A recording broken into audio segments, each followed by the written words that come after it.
જુઓ તો આજથી આપણે ધોરણ 11 નું છેલ્લું ચેપ્ટર એટલે કે તરંગો સ્ટાર્ટ કરવાનું છે, જેને અંગ્રેજીમાં વેવ્સ કહે છે. બહુ કોમન નામ છે, દરેકે સાંભળેલું જ છે. અને આજે આપણે જે ભણવાના છીએ એ તમે ઓલરેડી ધોરણ 9માં ભણી ગયા છો.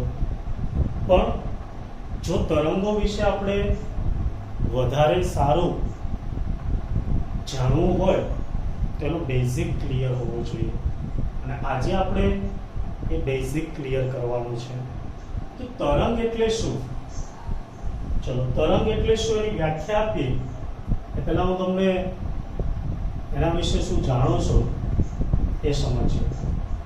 તરંગ જોયા છે કે? હા, ચલો.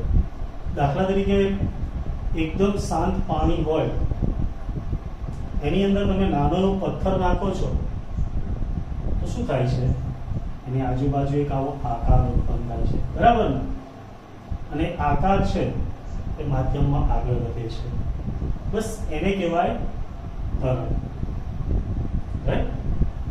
ત્યાર પછી તમે કોઈ સીધી દોરી આવી જોઈ હશે. હવે એને તમે આમ કોઈ એક છેડેથી ઊંચી કરશો, જેને ફિઝિક્સની ભાષામાં વિક્ષોભ કહેવાય, એ આપશો એટલે એની અંદર એક આકાર ઉત્પન્ન થશે. બસ આ આકારને તરંગ કહેવાય. તો તરંગ એટલે માધ્યમમાં વિક્ષોભની ગતિને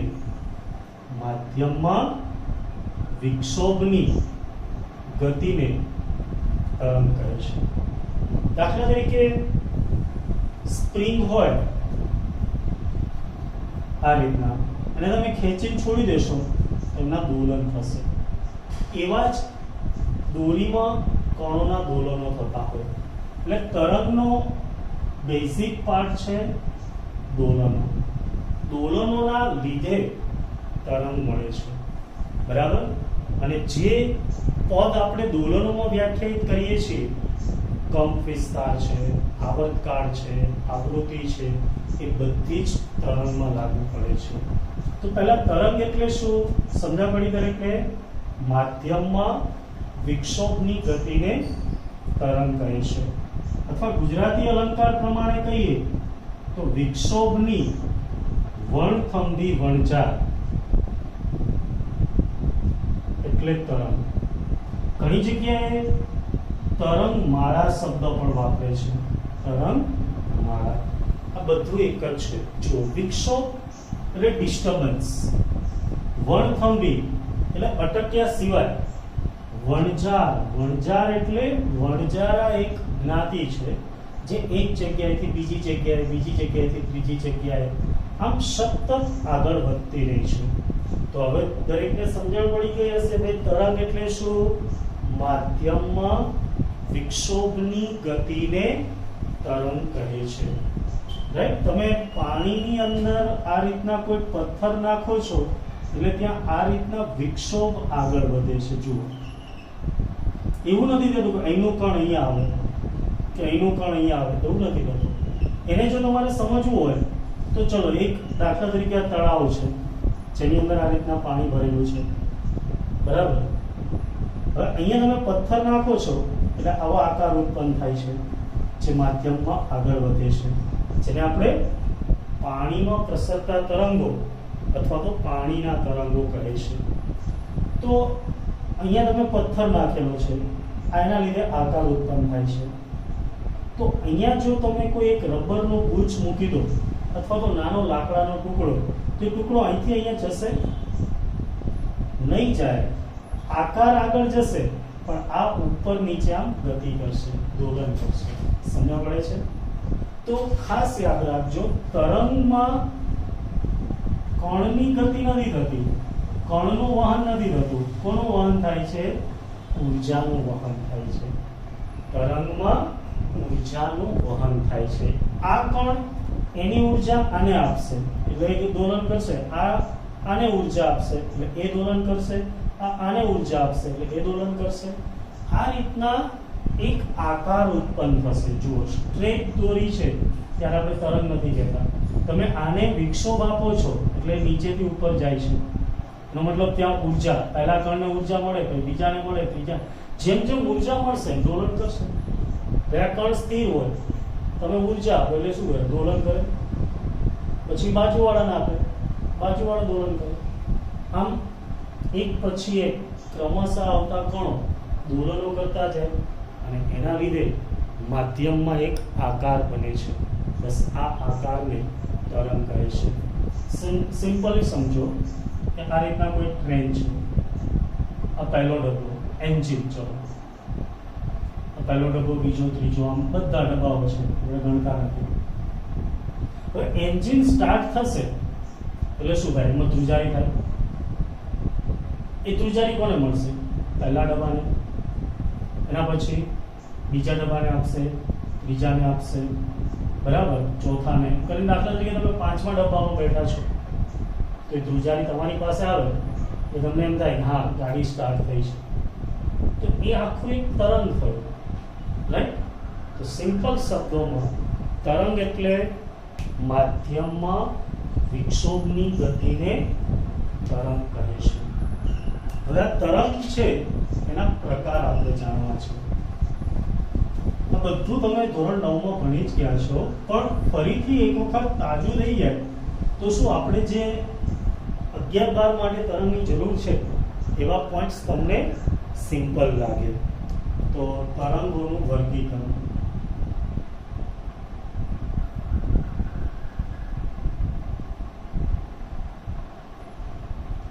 આમ તો ઘણી બધી રીતે વર્ગીકરણ શક્ય છે, પણ આપણે મુખ્યત્વે બે રીતે જોવાનું છે. એક માધ્યમની દ્રષ્ટિએ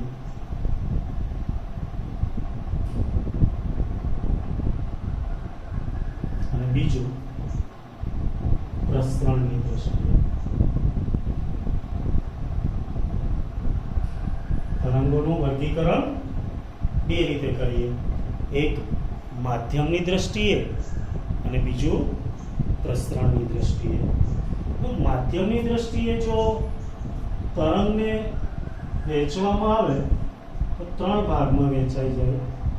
એક યાંત્રિક તરંગો, બીજું બિન યાંત્રિક તરંગો, જેને તમારી બુકમાં વિદ્યુત ચુંબકીય તરંગો તરીકે ઓળખાવેલ છે, અને ત્રીજા એક નવા દ્રવ્ય તરંગો. રાઈટ? આ તરંગના જે 3 પ્રકાર છે એની આપણે વાત કરવાની છે. યાંત્રિક તરંગો કોને કહેવાય? તો કે જે તરંગો છે એના પ્રસરણ માટે માધ્યમની જરૂર પડે તેવા તરંગોને યાંત્રિક તરંગો કહેવાય. કયા એવા તરંગો છે કે જેને પ્રસરણ માટે માધ્યમની જરૂર પડે? હા, તો હમણાં તમને પહેલું કીધું હતું મેં, દોરી પરના તરંગો છે એને પ્રસરણ કરવું હોય તો માધ્યમ જોઈએ. દોરી હોય તો જ દોરી પર તરંગ મળે ને, બરાબર. બીજું આપણે ઉદાહરણ લીધું હતું પાણીનું. તો પાણીના જે તરંગો છે એ પણ કેવા છે? યાંત્રિક તરંગો. કારણ કે પાણી હશે તો જ એમાં તરંગો આગળ જશે. ત્રીજું ધ્વનિ તરંગો. જુઓ, ધ્વનિ તરંગો છે એમાં પણ માધ્યમની જરૂર પડે. હું બોલીશ, વચ્ચે હવાનું માધ્યમ હશે તો એ તમારા સુધી પહોંચશે. જો હું જ્યારે બોલતો નથી ત્યારે હવાના કણોને સ્થિર લેવામાં આવે છે, એવું ધારવામાં આવે છે, બરાબર. હવે જ્યારે હું બોલીશ ત્યારે વિક્ષોભ ઉત્પન્ન થશે અને વિક્ષોભ તમારા સુધી આવે, કણ નથી આવતા, બરાબર. તો જ્યારે આપણે બોલીએ છીએ તો વચ્ચે હવાનું માધ્યમ છે એટલે તમારા સુધી અવાજ આવે છે. પણ હવા ન હોય તો હું ગમે એટલું બોલીશ તમને સંભળાશે નહીં. ચંદ્રની સપાટી ઉપર જઈ ગમે એટલી બૂમો પાડીએ તો સામેવાળાને સંભળાવા નથી. બરાબર. ચલો વિચારો કે અહીંયા હવા નથી તો કેવું આવે?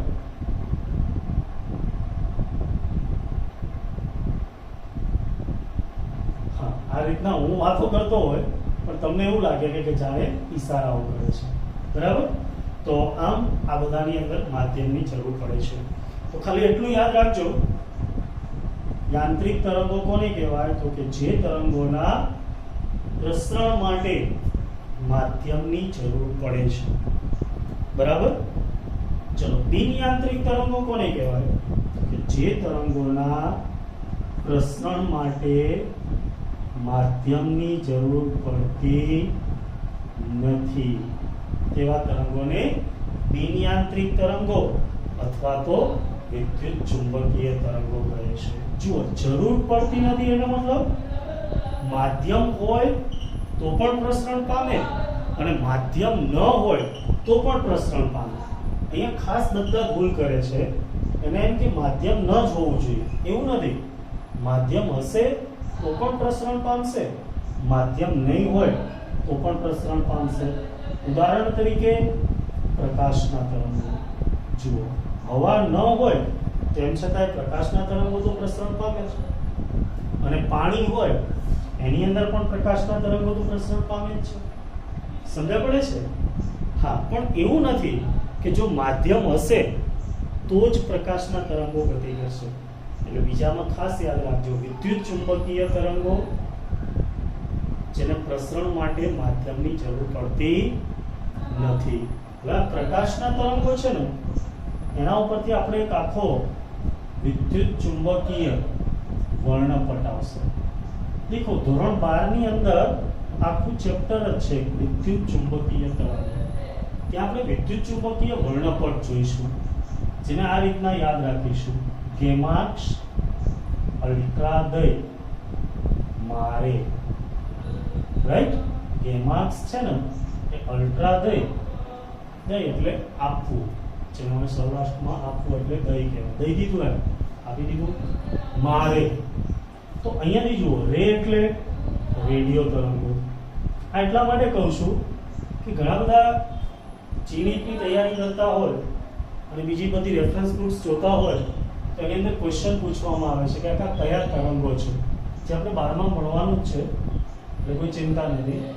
મા એટલે માઇક્રોવેવ, જેને માઇક્રો તરંગો પણ કહેવાય.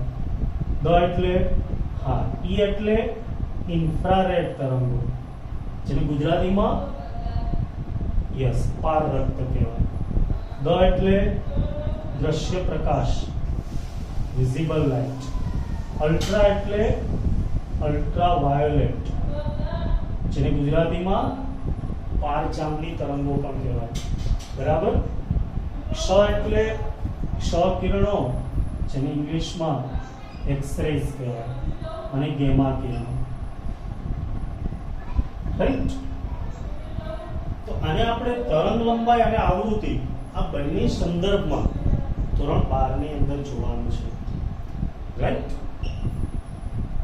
એટલે આના જે ઉદાહરણ છે એમાંથી કોઈ બી તમે લખી શકો: રેડિયો તરંગો, માઇક્રો તરંગો, પારરક્ત તરંગો, દ્રશ્ય પ્રકાશ, ક્ષ કિરણો, ગેમા કિરણો.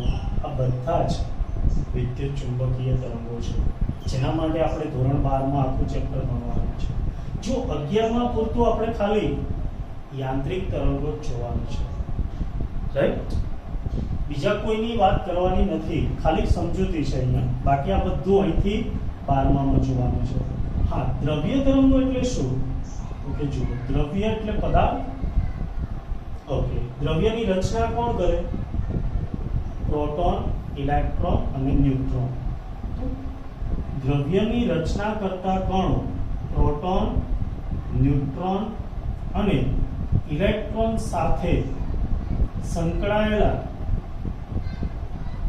તરંગોને દ્રવ્ય તરંગો કહે છે. રાઈટ?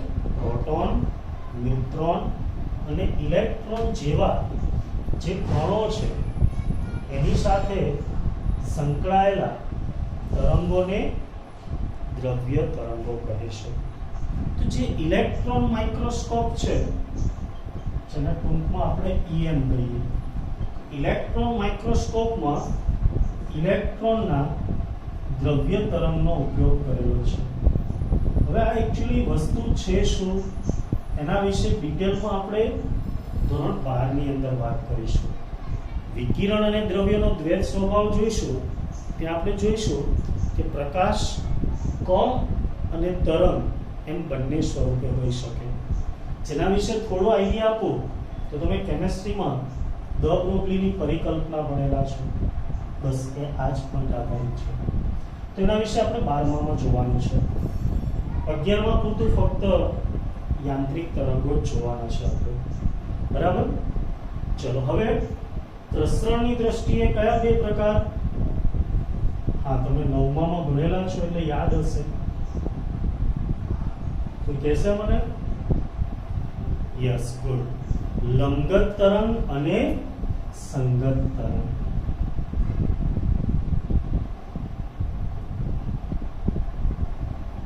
કે ભાઈ જ્યારે તરંગ માધ્યમમાં પ્રસરણ પામતું હોય તેનું પ્રસરણ કેવું છે એને આધારે એને બે ભાગમાં વહેંચવામાં આવે છે.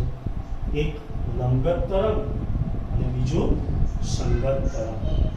લંબગત તરંગ એટલે શું? તો કે જેની અંદર માધ્યમના જે કણો છે એના દોલનો પ્રસરણની દિશાને લંબ દિશામાં થતા હોય એવા તરંગોને લંબગત તરંગો કહેવાય. એટલે કે દાખલા તરીકે ચલો કોઈ તરંગ આ x દિશામાં પ્રસરણ પામે છે તો અહીંયા માધ્યમના જે દોલનો છે એ y દિશામાં થતા હોય. એટલે કે આ રીતના, બરાબર ને, ઉપર નીચે. તો એનો જે આકાર છે ને એ કંઈક આવો બને છે. તો આના માટે તમે ભણી ગયા છો કે આવા તરંગ હોય તેમાં ઉપર તરફના મહત્તમ ધન સ્થાનાંતરને શૃંગ કહેવાય અને નીચે તરફના મહત્તમ સ્થાનાંતરને ગર્ત કહો છો. આવું ભણી ગયા 9માં? હા. તો લંબગત તરંગ જ્યારે માધ્યમમાં પ્રસરતા હોય ત્યારે માધ્યમમાં શૃંગ અને ગર્તનું નિર્માણ થાય છે. લંબગત તરંગ જ્યારે માધ્યમમાં પ્રસરણ પામતા હોય ત્યારે માધ્યમની અંદર શૃંગ અને ગર્ત ઉત્પન્ન થાય છે. કયા તરંગો એવા છે? તો કે પ્રકાશના તરંગો, દોરી પરના તરંગો, આ બધા લંબગત તરંગો છે. બરાબર ને?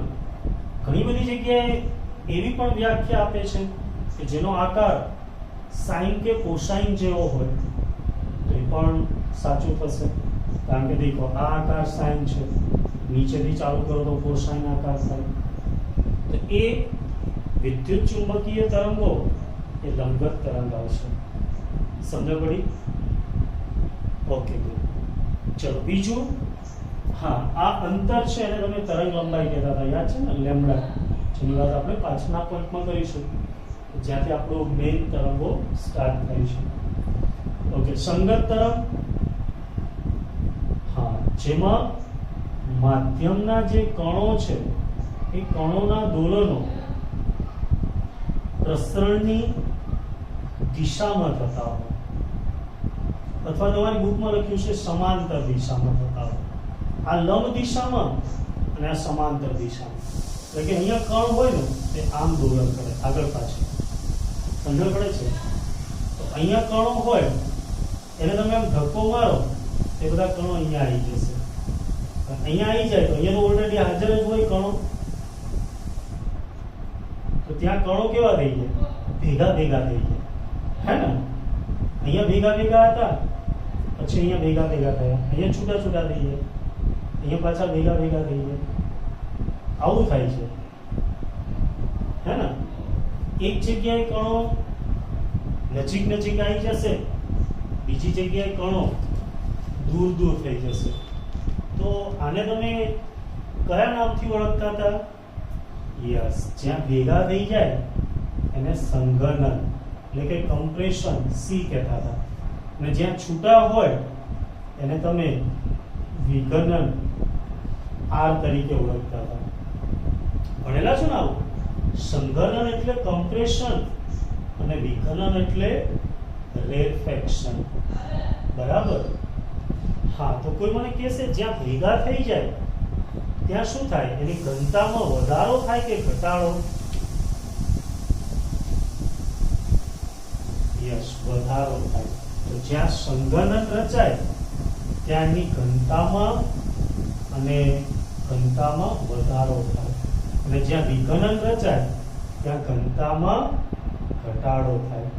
તો આમ આવા જે તરંગો છે એનું પ્રસરણ થાય ત્યારે માધ્યમમાં સંઘનન અને વિઘનન રચાય છે.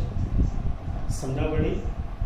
લંબગત તરંગ માધ્યમમાં પ્રસરણ પામે ત્યારે શૃંગ અને ગર્ત રચાય, જ્યારે સંગત તરંગ માધ્યમમાં પ્રસરણ પામે ત્યારે સંઘનન અને વિઘનન રચાય છે. આનું ઉદાહરણ તો કે ધ્વનિ તરંગો.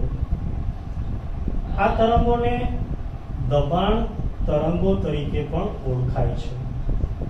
જો તમે બોલો છો ત્યારે સામે હાથ રાખશો ને તો હાથ ઉપર એક પ્રકારનું દબાણ લાગશે. જો આના સ્થાનાંતર સૂક્ષ્મ હોય એટલે એટલું બધું દબાણ ના લાગે કે આમ હાથ દૂર જતો રહે, સમજણ પડે? થોડું આમ દબાણ લાગશે. એના ઉપરથી જ માઇક્રોફોન, સ્પીકર આ બધાની રચના થઈ છે. જે તમારે વધારે દબાણ છે એનો અનુભવ કરવો હોય તો જ્યારે નવરાત્રિમાં સ્પીકર હોય એની બાજુમાં ઊભા એટલે તમને સંઘનન અને વિઘનન એ કમ્પ્લીટલી સમજાઈ જશે. બરાબર ને? ઓકે, ચલો. તો દરેકને સમજણ પડી ગઈ કઈ પ્રકારમાં? ઓકે, હવે આપણે જુઓ સંઘનન અને વિઘનન છે એને સમજવા માટે ચલો એક પિસ્ટનનું ઉદાહરણ આપી તમને, એ બી સમજી લઈએ.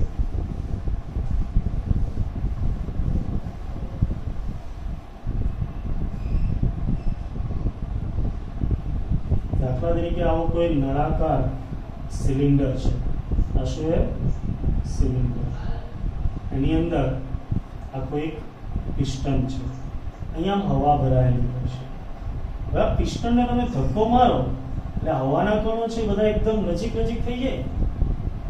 હા, તો શું રચાયું કહેવાય? યસ, સંઘનન રચાયું કહેવાય. પણ જ્યારે પિસ્ટન અહીંથી દૂર કરશો તો છૂટા પડી જશે. તો શું રચાયું કહેવાય? યસ, વિઘનન રચાયું કહેવાય. બરાબર?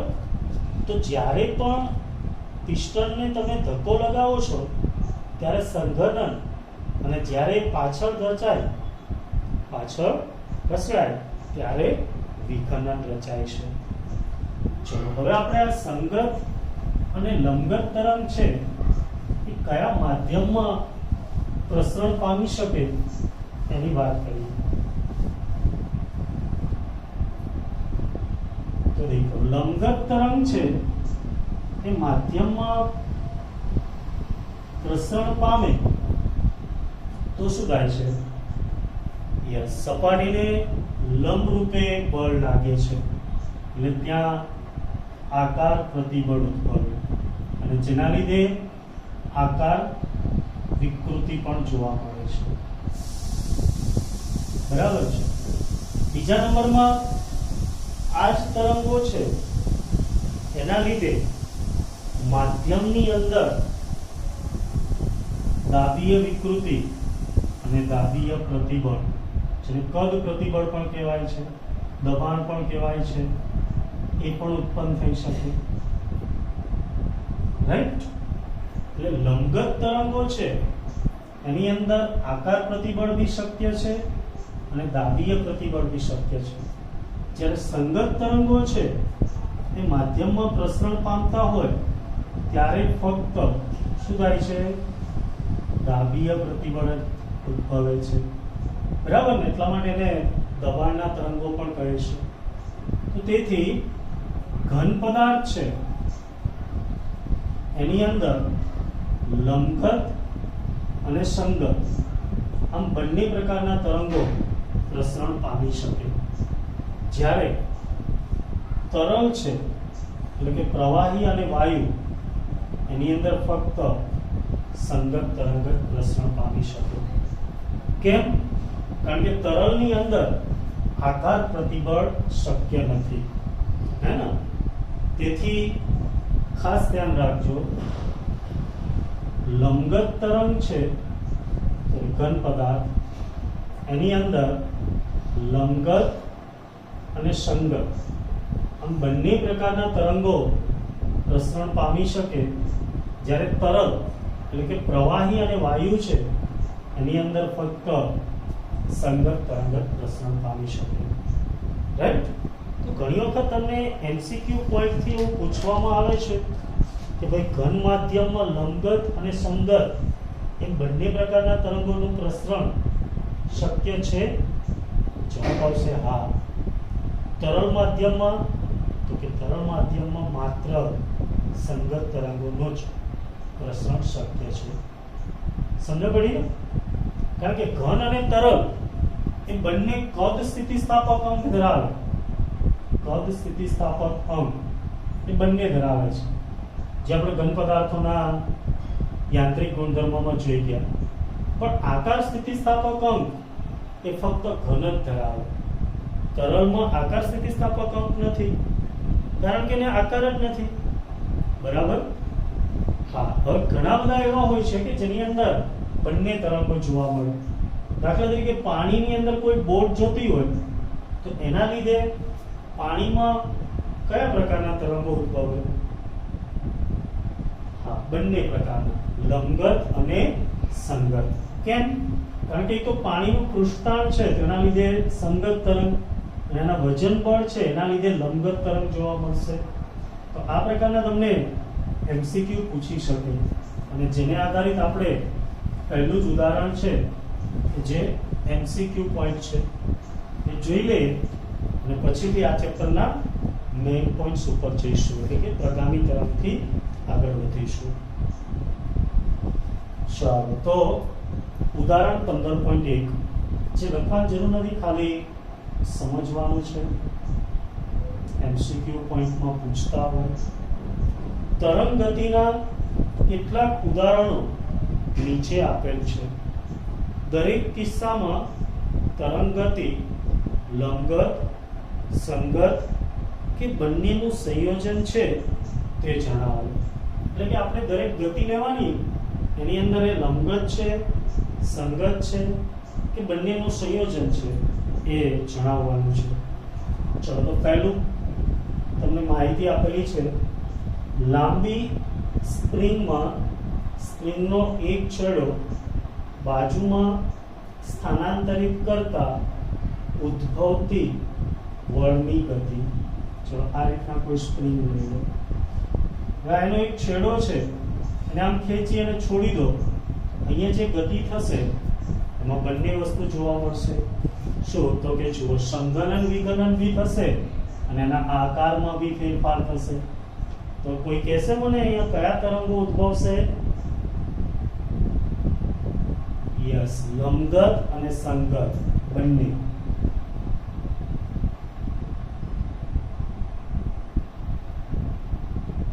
બંને તરંગોનું સંયોજન જોવા મળશે. સમજા પડી?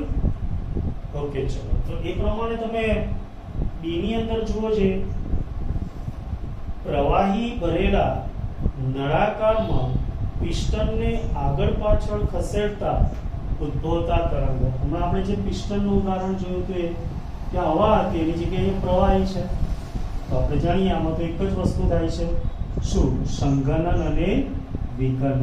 એટલે કયા તરંગો ઉદ્ભવે? યસ, ફક્ત સંગત તરંગો. ચલો, ત્યાર પછી સી. પાણીમાં તરતી મોટર બોટથી ઉદ્ભવતા તરંગો. હમણાં વાત કરીએ એ પ્રમાણે પાણી હોય એની અંદર કોઈ મોટર બોટ જતી હોય તો પૃષ્ઠતાણના લીધે સંગત તરંગો ઉદ્ભવશે, જે આ રીતના ગતિ કરશે. અને બીજું, વજન બળના લીધે, ગુરુત્વાકર્ષણના લીધે ઉપર નીચે પણ ગતિ થશે. એટલે કયા આવશે? સંગત અને લંબગત તરંગોનું સંયોજન. ચલો ત્યાર પછી ડી, કંપન કરતા ક્વાર્ટઝ સ્ફટિકથી હવામાં ઉદ્ભવતા અલ્ટ્રાસોનિક તરંગો. તો જુઓ, કોઈ પણ ક્વાર્ટઝ છે એ દોલન કરશે એટલે જે તરંગો ઉત્પન્ન થશે એ ધ્વનિ તરંગો કહેવાય. અને એ કયા તરંગો છે? યસ, ફક્ત સંગત તરંગો છે. રાઈટ? તો આવી રીતના કોઈ પણ તમને એમસીક્યુમાં પૂછી શકે. આટલું તમે ધોરણ 9 માં બી ભણેલા છો, બેઝિક છે. આટલું જાણતા હોય તો હવે આ ચેપ્ટરનો મેઇન પોર્શન આપણે જોઈ શકીએ.